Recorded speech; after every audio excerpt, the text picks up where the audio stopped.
اعوذ باللہ من الشیطان الرجیم بسم اللہ الرحمن الرحیم باب بیان الوسوسۃ فی الایمان وما یقولہ من وجدہ۔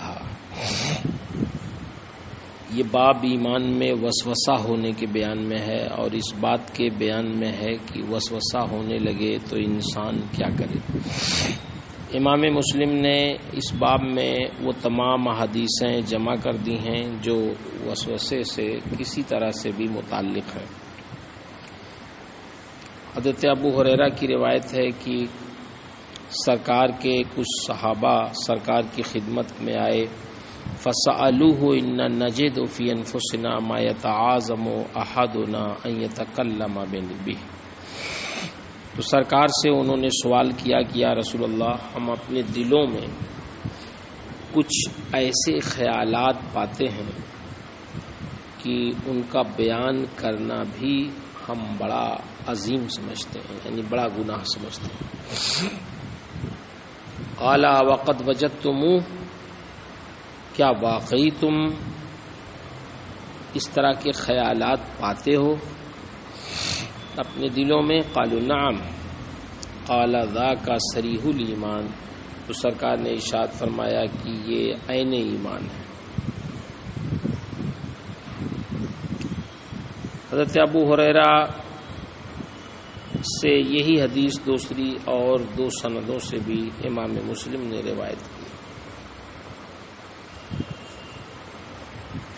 حضرت عبداللہ ابن مسعود سے روایت کی ہے، قال سئل النبی صلی اللہ علیہ وسلم عن الوسوسہ قال تلک محض الایمان۔ حضرت عبداللہ ابن مسعود فرماتے ہیں کہ سرکار سے وسوسے کے بارے میں پوچھا گیا تو آپ نے فرمایا یہ خالص ایمان ہے۔ حضرت ابو ہریرہ کی تیسری روایت، لا یزال الناس، قال رسول اللہ صلی اللہ علیہ وسلم لا یزال الناس یتساءلون حتی یقال ھذا خلق اللہ الخلق فمن خلق اللہ۔ سرکار نے ارشاد فرمایا لوگ ایک دوسرے سے پوچھتے رہیں گے یہاں تک کہ کہا جائے گا کہ اس کو تو اللہ نے پیدا کیا، یعنی مخلوق کو اللہ نے پیدا کیا تو اللہ کو کس نے پیدا کیا؟ فمن وجد من ذلک شیئا فلیقل آمنت باللہ، جو یہ کیفیت پائے تو وہ یہ کہے کہ آمنت باللہ، میں اللہ پہ ایمان لایا۔ اسی سند سے ہشام بن عروہ نے روایت کیا کہ ان رسول اللہ صلی اللہ علیہ وسلم قال یاتی الشیطان احدکم فیقول من خلق السماء من خلق الارض فیقول اللہ۔ سرکار نے ارشاد فرمایا شیطان تم میں سے ہر کسی کے پاس آتا ہے، فیقول تو کہتا ہے آسمان کو کس نے پیدا کیا، زمین کو کس نے پیدا کیا، فیقول اللہ تو بندہ عرض کرتا ہے کہ اللہ اللہ۔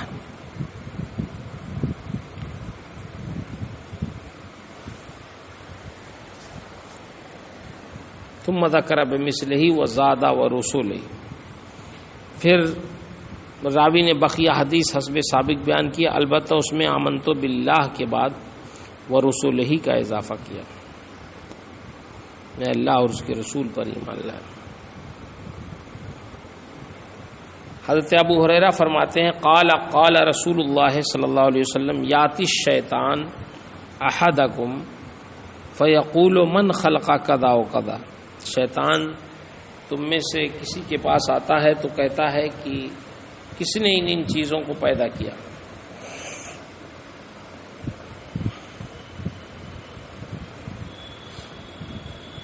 حتی یقول لہ من خلق ربک، یہاں تک کہ شیطان اس سے کہتا ہے تمہارے رب کو کس نے پیدا کیا۔ فَإِذَا بَلَغَ ذَلِكَ، تو جب یہاں تک آدمی پہنچ جائے، فَلْيَسْتَعِذْ بِاللَّهِ وَلْيَنْتَهِ، تو چاہیے کہ اللہ کی پناہ مانگے اور ایسے خیالات سے باز رہے۔ حضرت ابو ہریرہ کی روایت نیچے بھی ہے، قال رسول اللہ صلی اللہ علیہ وسلم یاتی العبد الشیطان، شیطان بندے کے پاس آتا ہے، فیقول من خلق کذا و کذا، فلاں فلاں چیز کو کس نے پیدا کیا؟ تو بندہ عرض کرتا ہے کہ رب نے، تو کہتا ہے کہ رب کو کس نے پیدا کیا؟ تو جب یہاں تک پہنچ جائے تو اللہ کی پناہ مانگے اور باز آ جائے ایسے خیالات سے۔ حضرت ابو ہریرہ ہی کی روایت ہے، قال عن النبی صلی اللہ علیہ وسلم قال لا یزال الناس یسألونکم عن العلم، لوگ، سرکار نے فرمایا لوگ تم سے علم کی باتیں پوچھتے رہیں گے یہاں تک کہ کہیں گے ھذ اللہ خلقنا فمن خلق اللہ، یہ اللہ ہے جس نے ہمیں پیدا کیا، تو اللہ کو کس نے پیدا کیا؟ قال وهو آخذ بید رجل،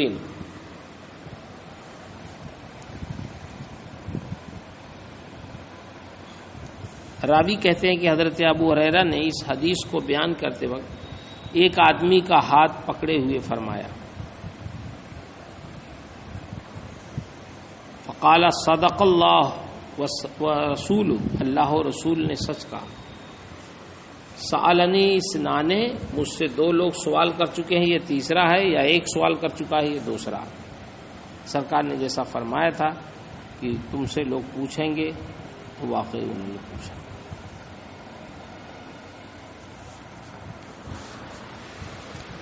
حضرت ابو ہریرہ کی روایت لا یزال الناس وہی ہے متن والی، اس کی سند میں نبی صلی اللہ علیہ وسلم کا ذکر نہیں ہے، لیکن حدیث کے آخر میں حضرت ابو ہریرہ نے فرمایا اللہ و رسول نے سچ کہا، صدق اللہ و رسول۔ عن ابی ہریرہ قال قال علی رسول اللہ صلی اللہ علیہ وسلم لا یزالون یسألونک یا ابا ہریرہ حتی یقولوا ھذا اللہ فمن خلق اللہ، لوگ پوچھتے رہیں گے آپ سے ابو ہریرہ یہاں تک کہ کہیں گے کہ اللہ ہے، تو اللہ نے کس کو پیدا کیا؟ قال فبین انا فی المسجد اذ جاءنی ناس من الاعراب، کہتے ہیں کہ میں مسجد میں ہی تھا کہ اسی درمیان کچھ اعرابی لوگ آئے، فقالوا یا ابا ہریرہ ھذا اللہ فمن خلق اللہ، قال فاخذ حسا بکفہ فرماہم، تو اپنے ہاتھ میں انہوں نے کنکری لی تو ان کو مارا، ثم قال قوموا قوموا صدق خلیلی، کھڑے ہو جاؤ کھڑے ہو جاؤ، میرے دوست نے سچ کہا۔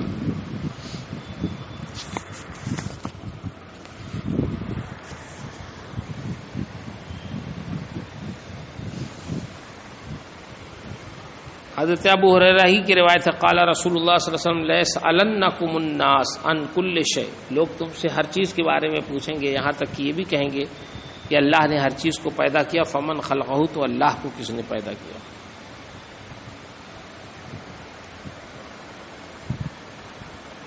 حضرت انس بن مالک سے مروی ہے، اور نبی کریم صلی اللہ علیہ وسلم سے مرفوعاً روایت کرتے ہیں، قال اللہ عز وجل ان امتک لا یزالون یقولون ما کذا حتی یقولوا ھذا اللہ خلق الخلق ومن خلق اللہ،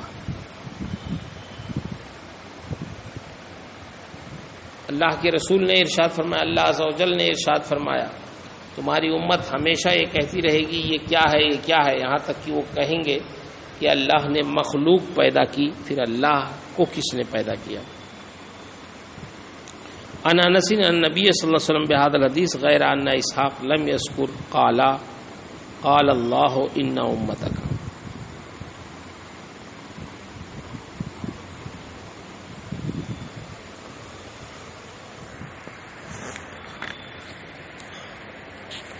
یہ وسوسہ سے متعلق جو احادیث تھی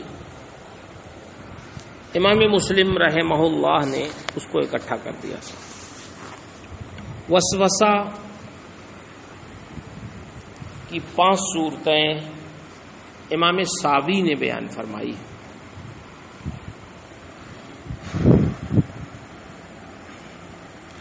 صاحب مرقات نے وسوسہ کی تعریف یہ کی ہے کہ دلوں کے خطرات و خیالات اگر معاصی کی طرف دائی ہوں تو انہیں وسوسہ کہتے ہیں، اور اگر فضائل و طاعت کی طرف دائی ہوں تو انہیں الہام کہتے ہیں۔ وسوسہ کی 5 قسمیں امام صابی نے بتائی۔ نمبر 1، حاجس، اچانک کسی چیز کا خیال آئے اور فوراً ہی دور ہو جائے۔ خاطر، وہ خیال جو دل میں بار بار آتا جاتا رہے، دل میں قرار نہ پکڑے، یعنی دل میں وہ جمے نہ۔ حدیث النفس، وہ خیال جسے کرنے نہ کرنے میں تردد ہو، کسی کو کسی پر ترجیح نہ ہو۔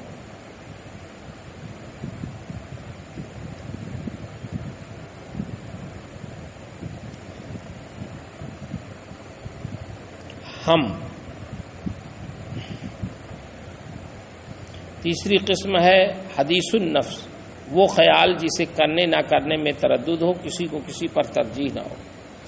اور چوتھا ہے وہ خیال جس میں فعل راجع اور عدم فعل کا طرف مرجوع ہو، یعنی غالب خیال کرنے کا ہو اور مغلوب خیال نہ کرنے کا ہو۔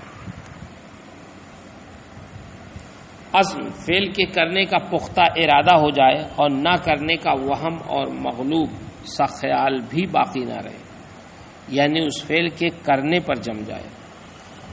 اول 4 کا تعلق اگر معصیت سے ہے تو یہ معاف ہے، کوئی مواخذہ نہیں ہوگا۔ البتہ ہم کا تعلق اگر خیر سے ہے تو اس پر اسے ثواب بھی ہوگا، جیسا کہ ماقبل میں حدیثیں آپ نے پڑھ لی ہیں۔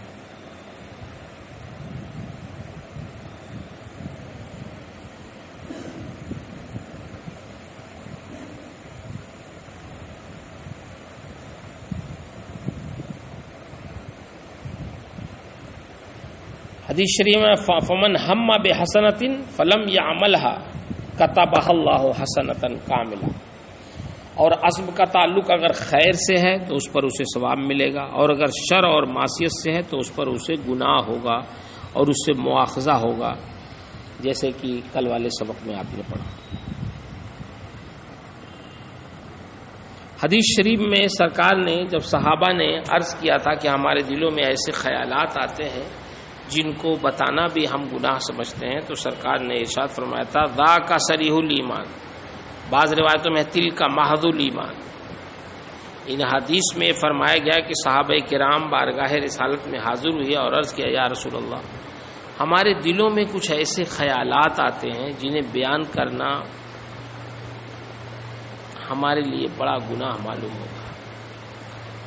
سرکار نے ارشاد فرمایا یہی تو خالص اور صالح ایمان ہے۔ ذاکا اور تلکا سے کس کی طرف اشارہ ہے؟ کیا ہے اس کا مصداق؟ اس سلسلے میں حضرت امام نووی نے 2 قول پیش کیے۔ پہلا قول یہ ہے کہ صحابہ کرام رضوان اللہ تعالی علیہم اجمعین کے قلوب اور نفوس میں ذات باری تعالیٰ کے تعلق سے جو اس قسم کے شبہات اور خیالات پیدا ہوئے کہ اسے کس نے پیدا کیا، اس کی تخلیق کس چیز سے ہوئی، وہ کیسا ہے، وغیرہ وغیرہ، اس قسم کے خیالات کو اپنی زبان پر لانا بھی صحابہ کرام نے گناہ عظیم سمجھا، اور اسے نہایت قبیح مانا، چاہے کہ اس کا اعتقاد کریں اور اس پر ان کا عزم راسخ ہو۔ یہ اللہ تعالیٰ سے ان کے شدید خوف اور خشیت کے اثر سے ہوا۔ اسی کی طرف اشارہ کرتے ہوئے سرکار نے ارشاد فرمایا کہ یہ کھلا ہوا ایمان اور خالص ایمان ہے۔ دوسرا قول یہ ہے کہ شیطان کفار مشرکین کے دلوں میں صرف وسوسہ ہی نہیں ڈالتے، بلکہ وہ ان کے ساتھ کھلونے کے مانند کھیلتے شیاطین۔ جب چاہتا ہے جدھر چاہتا ہے شیطان ان کا رخ موڑ دیتا ہے، لیکن اہل ایمان پر اس کا داؤ نہیں چلتا اور ان کی گمراہی سے مایوس ہو چکا ہے۔ اس لیے اب اس کے لیے صرف یہی چارہ رہ گیا ہے کہ ان کے دلوں میں اس قسم کا وسوسہ پیدا کرے اور طرح طرح کے شبہات میں ان کو مبتلا کرے، اس وسوسے کا سبب بیان کرتے ہوئے سرکار نے ارشاد فرمایا کہ اس کا سبب خالص ایمان ہے، اور یہ وسوسہ ایمان خالص کی علامت ہے، کیونکہ رہزنی وہی ہوتی ہے جہاں مال ہوتا ہے۔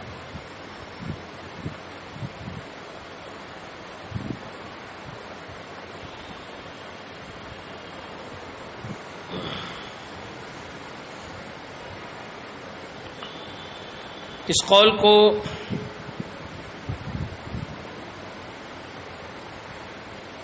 امام قاضی ایاز نے اختیار فرمایا۔ حدیث شریف میں آیا ہے کہ فَلْيَسْتَعِذْ بِاللَّهِ وَلْيَنْتَهِ، جب اس طرح کے سوالات آئیں اور شیطان اس قسم کا وسوسہ ڈالے تو بندہ اللہ سے استعاذہ کرے، یعنی اس کے شر سے اللہ کی پناہ طلب کرے اور کہے اعوذ باللہ من الشیطان الرجیم۔ اس قسم کے خیالات سے باز رہے، یعنی اس چکر میں نہ پڑے اور عقلی دلیل کے چکر میں نہ پڑے۔ اس کا سب سے بہتر اور شافی علاج یہی ہے، کیونکہ نظر و استدلال، حدوث و قدم، وجوب و امکان کی راہ بڑی پرخطر ہے۔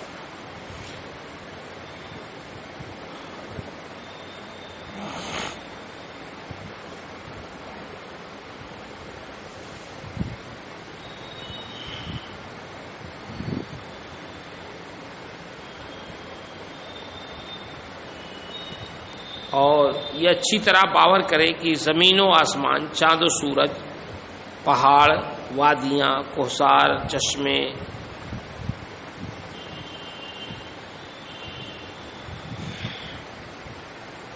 یہ سب چیزیں ہمیں بتا رہے ہیں کہ ضرور ان کا کوئی خالق اور صانع ہے جس نے وجود بخشا ہے، اور یہ وہ ہر قسم کے حدوث و امکان اور معائب و نقائص سے منزہ اور مبرہ ہے۔